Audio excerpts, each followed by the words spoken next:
Hey, welcome everybody to today's webinar called Thinking Like a Mountain. I read that term a long time ago in a book by Aldo Leopold. It's called A Sand County Almanac. And really the whole purpose of the book was to talk about how conservation, especially how man's approach to conservation can really affect wildlife populations and how you need to think differently about conservation. He was one of the early founders of our modern conservation in the United States. One of the things he famously said were the five tools that were used to destroy wildlife historically can be the same five things that can be used to restore wildlife populations. And he said them broadly, the axe, which, we use the axe to deforest so much land, but he argued, and this was back in the 30s when he wrote this book, back in the 1930s, he argued that if you can do selective cutting and really manage wildlife populations, the cow, you know, cattle were used to, buffalo were exterminated to make room for not one of the secondary reasons was to make room for cattle. And but again, using proper rotational grazing can be used to enhance wildlands and increase wildlife populations. The axe cow, the plow, again, what was once used to destroy a lot of the plains, plowing them under, can also be used strategically to help enhance wildlife populations.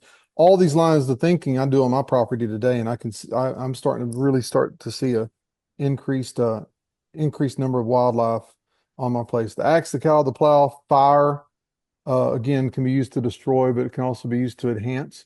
Uh, and then the last one was the gun, and this is probably the most controversial one, but uh, believe it or not, no species has gone extinct because of regulated hunting, and that's it was his key point. They were without regulated hunting, all kinds of wildlife populations were driven to the brink of extinction.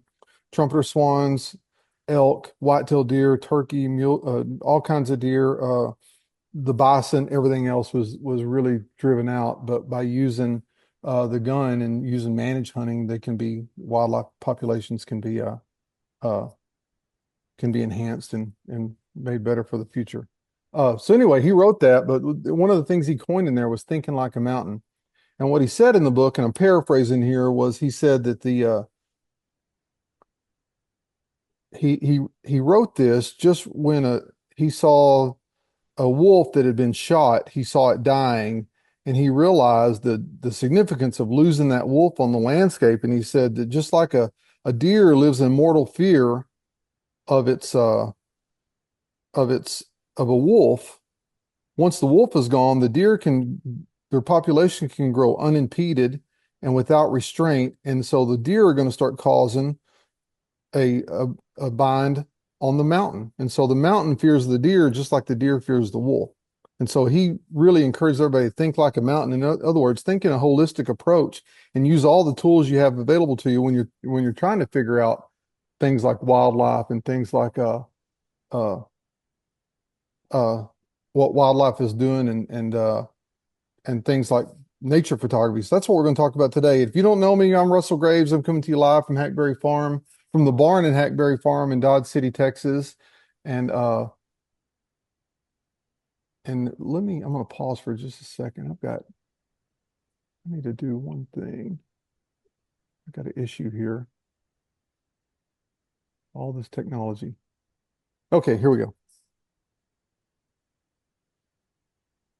And so what I'm going to talk about today, using that concept of thinking like a mountain broadly, I'm going to talk about how you can use a holistic approach, all the context clues at your disposal to be able to sort of read wildlife, read its mind, and really help put you in front of other wildlife. And I'll even give you some examples in the end on how I use the same sort of logic and thinking to really find good landscape opportunities as well. One of the things I've heard a lot, and I just haven't heard it about me, it's really about anybody that does what I do and people deem that they do a good job at it, is somehow people think you have a sixth sense on how to find wildlife. And it's really not that. It's really just understanding a little bit of wildlife, pattern recognition, and then doing the same thing over and over again. And we're going to talk about some more of those strategies. So as I go through this, I'm going to introduce some concepts to you. I'm going to leave some time for question and answers at the very end. And towards the end, I'm going to give you, I'm going to introduce the concepts to you, but I'm going to give you a roadmap, some real life strategies that once you're done with this, you can look at and follow this same approach. Because I'll tell you what I do every single time, whether I'm going out to take pictures of my place or whether I'm going out to Yellowstone or Florida or somewhere else. It's the same approach I use each and every time to understanding wildlife and being able to find wildlife in which to photograph. And so one of the first things is understanding some basic biology is key. You don't have to be an expert on every species of animal, but it helps. It really does help to understand just some basic biological concepts. And then this is really elementary stuff, but it's true, and it really will help shape how you start thinking about things in the future, especially if you're new to this discipline. This is a new and rising discipline in nature photography. There's a lot of people talking about fieldcraft right now. I am one of them. I've spent a lifetime learning these things. I'm still learning every time I go out. But one of the first things, if you understand that each species has the same broad habitat requirements, and when I say species, you can put yourself into this list as well because we all have the same habitat requirements. We all need food. We all need water. Those are pretty concrete examples. We all need cover. And so our cover is a house. We need some kind of shelter to protect us from the elements. Cover for different animals may vary. If you're talking about a pika that lives up in the mountains, they just need a good rock pile to get under. Uh, Deer like tight cover, whitetail deer like tight cover, like cedar trees and something they can get in out of the weather. About 2 or 3 weeks ago, we had a pretty bad winter storm here where ice was on the ground every day. It was single digit temperatures, below zero wind chills. It was really, really cold. And the animals aren't inherently used to that around here just because it doesn't happen all the time. But if you're in a place where uh like me, where I manage for wildlife, and you leave some of those thermal cover areas for thermal cover so they can get out of the wind and get out of the rain a little bit, it really helps them out. And again, every animal has different food requirements, water requirements, cover requirements. Uh, and then space is how much space do they need to roam in between? If I'm using the examples of pikas like I talked a while ago, I can take you to a place in Yellowstone National Park I call Pika Town. And in Pika Town, it's a pile of rocks, probably about, I don't know, maybe half an acre in size. It's not very big at all, but it's full of pikas. That's their spot. That's where they like to live. It's like a big pika apartment. So they don't need a whole lot of space, but they need the right kind of space. Same way with you got the big grazers like uh you got the big grazing animals like oops, sorry about that. You got the big grazing animals like bison. They need little bit more space because they've got to cover a lot of ground, find a lot of grass to eat, and everything else. And then the last thing, habitat requirement, is arrangement. And that's how numbers 1 through 4 are arranged in proximity to one another. You can think about it pretty simply like this. We all need food, water, cover, space. I think we'd all agree that people need all of that, and it varies from person to person. I kind of like more space than I would if I lived in an apartment complex somewhere, but we all have our space requirements that we feel like helps us thrive. And the arrangement is how numbers 1 through 4 are arranged in proximity to one another. Now, if you live in a city and you got a grocery store nearby and you can go get food pretty easy and you got water, it's coming in pipes to your house, you got a nice house to live in, all your habitat requirements are met pretty easily. Uh, if you don't have those habitat requirements met, it makes life, I'm not going to say difficult, a little more challenging. Like me, because I choose to live in the country, uh, my arrangement's a little skewed. If we're going to go to the grocery store, it's kind of an event we got to think about when we go. It's not too far to go to town, but we still got to go to town to get groceries. It's not just right around the corner. And so that arrangement is how all those things are arranged in proximity to one another. Now, with wildlife species, they've got to find it naturally. I say there's no developers. There's some developers who develop property to really enhance it for wildlife. I'll show you an example of that here in a little bit. But for the most part, you go to a national park like Yellowstone, it's pretty much wild. They leave it how it is. And so the arrangement is what the arrangement is. But once you understand arrangement and you understand the different species, food, water, cover, and space requirements, all of a sudden that arrangement starts to make a whole lot of sense to you. And you just know where to go where those habitat components are arranged nicely. It's just easy to go find animals when you start thinking about it that way. And then, like I said before, each animal has its own habitat requirement. It helps to learn a bit about what animals like to eat, where they'll likely bed, and how often they may come to water. If you've ever heard me talk about my property called Redlands Ranch before, I did two things to manipulate the habitat that makes all the difference in the world. I provided water, and in providing water, it's in a semi-arid area. There's not a lot of water out there, but when I provided water, all of a sudden the animals showed up. And then you do the additional thing of putting out a few bird feeders and adding food to the mix. Uh, it enhances it even more. And so but that water hole and those feeders aren't just out in the open. They're near number three. They're near cover. And so those animals find, because where they live, it's in overlapping habitats. They find that they've got enough space, food, water, and cover. And that cover could be either bedding cover or escape cover, because if there's a bobwhite quail that everything wants to eat drinking at the water hole on Redlands Ranch, then if a hawk approaches, then it's close enough to cover to be able to escape and save itself. And so all of those things, I mean, it's inexact science, but still, if you think about those things, it helps you kind of decode what animals are thinking and how they move around. I found that raccoon just by thinking about, I was near a wetland area and I kept thinking about where's the food sources here? Where's the food sources here? And it took me about 15 minutes of just kind of looking around in all the bushes until I found that raccoon. And it also helps to understand the interconnectedness of landscapes and its inhabitants. Animals tend to move along animal highways. I'll talk about those here in a minute and what I refer to as animal highways. They tend to move along animal highways, and they always want to stick close to food, water, and cover. Nothing can be inconvenient for any kind of animal, especially if that animal is preyed upon by wolves or coyotes or mountain lions or bobcats or whatever else. So everything has to be in pretty close proximity to it. And as you understand that more, uh, it just starts to make a whole lot more sense in finding wildlife. I double down on this again. Has its own bedding, feeding, and loafing requirements. What loafing is, we understand what bedding is. It's where we're going to go to bed at night. So if you can put this analogy in context of your house, your bedding area is your bedroom. Your feeding area is your kitchen. Your loafing area most likely is going to be your living room on the couch or study. You're not going to sleep there. I mean, you might occasionally eat there. You might occasionally sleep there. But for the most part, those spaces are for you just to sit down for a little bit, take a rest before you go on with the rest of your day. And so all of them need interconnected patches of landscape, and that interconnected patch is what I call the wildlife highways to help them travel to and from where they eat, sleep, and rest. Uh, and again, all this stuff is kind of a little bit nebulous to talk about because it's different for every place you go. I use Yellowstone as an example. Yellowstone is a big place. If you've ever never been there before, you know it is, especially, and this map is pretty new in the Canyon Visitor Center. They've got a map of Yellowstone it's a 3D map that's kind of a display that you can walk around and look at it.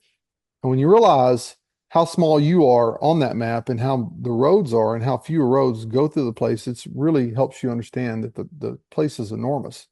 But with the place so enormous and us only being able to access just very little of it, mathematically, you shouldn't be able to find wildlife at all, or very rarely sight wildlife. But time and time again, when I was there a couple of weeks ago, I go to find wildlife. And so what you got to understand is within wildlife, you've got all kinds of habitats there. You got high mountain habitats, riparian is a fancy way for saying river habitats, or even creek habitats, a place where water flows through. You got sage flats, lodgepole pine hillsides, etc. There's a lot of different habitats there that are kind of broad habitats. And you've also got smaller habitats within the broad ones, like I mentioned earlier with the pika. Uh, the pikas, they live in a pretty specific habitat. And so depending on what animal you're going after, it really, really, really does help to figure out the kind of animals you're looking for and have a good understanding of what kind of habitat are they looking or do they like to be in. And I keep using pacas as an example because I'd never seen a paca in Yellowstone before because and I think those animals are so neat. I wanted to see one, but I couldn't figure out where they were. And then one day I just started trying to think like a paca or think like a mountain. You know, if I was a paca, where do I live? And so I started looking at these rock piles. The one I'm talking about, I keep referring to is Sheep Eater's Cliff. It's just a big rubble pile against some column of I think it's either basalt or maybe granite. But it's a big pile of rocks there. And so I stopped there for one day. I spent about 10 minutes waiting, and all of a sudden, her pacas start popping up everywhere. They were there, and it just knew with even within those broad habitats, because in that same area, you may see elk, mule deer, bears, anything else. There's also smaller areas that are home to other different species. And so by using that approach, by just thinking, where am I most likely to see coyotes? Most likely place you're going to see coyotes are out in the valleys, especially during the wintertime, because I know out in the valleys that those ground squirrels and the voles live under the snow. The ground squirrels are hibernating, but the voles are active under the snow because voles like the open areas in the grasslands. And so that's where they're going to be. And so when we're looking for coyotes, we concentrate our efforts just looking along the valleys. And same way with but along the way, when you're looking for coyotes, you're probably going to see foxes. We didn't see any foxes when I was at winter at Yellowstone. We saw one, but it was real far off. But you might see wolves while you're out there because their habitat requirements, although they're a little different, kind of overlap because they're all looking to eat the same stuff.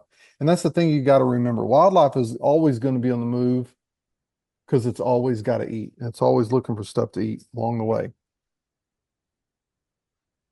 And then when I wanted to see moose occupy a whole different set of habitat. You might see coyotes around there, but you're not going to see coyotes. I mean, you're not going to see moose in the wide open sage flats uh, where you're going to see coyotes or wolves. You're going to see moose. They like riparian areas or bottomland areas. And so we started constantly looking for moose. We started concentrating on areas where it was a little bit wet because moose like wet areas and where it was a little bit uh, boggy. And so we started looking in creek bottoms. And the main thing we're looking for is since it's wintertime and things have to eat constantly to keep up their energy, we're looking for these little willow thickets. And these willow thickets, you can see right there by that moose's jaw how all those things are clipped off. That's just what they eat sticks in the winter.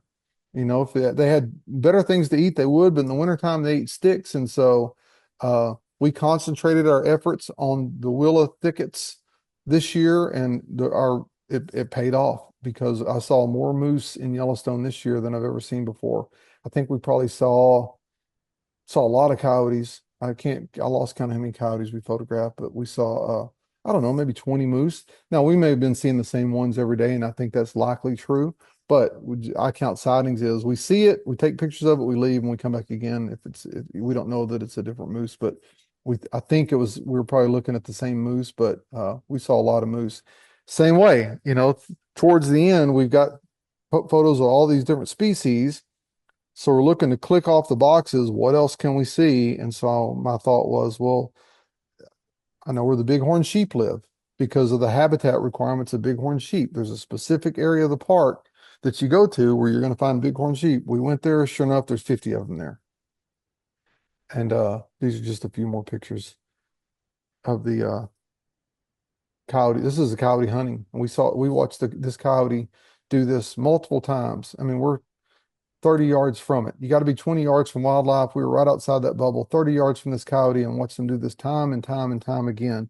And it's all because I took the time to do my homework, understand where things live, and then double down on those habitats and try to find them.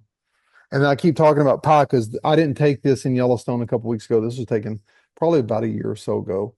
But these are what pacas look like. They're just little bitty, about, I don't know, softball size rodents, or not, they're not rodents, they're kind of rabbits. They live in the rocks, and then when you take pictures of them, it's like playing whack-a-mole at an arcade back in 1989. That they'll pop up in one spot and then all of a sudden they're gone, and then another one will pop up somewhere else. But they're really cute, really an engaging animal, and a lot of fun to photograph.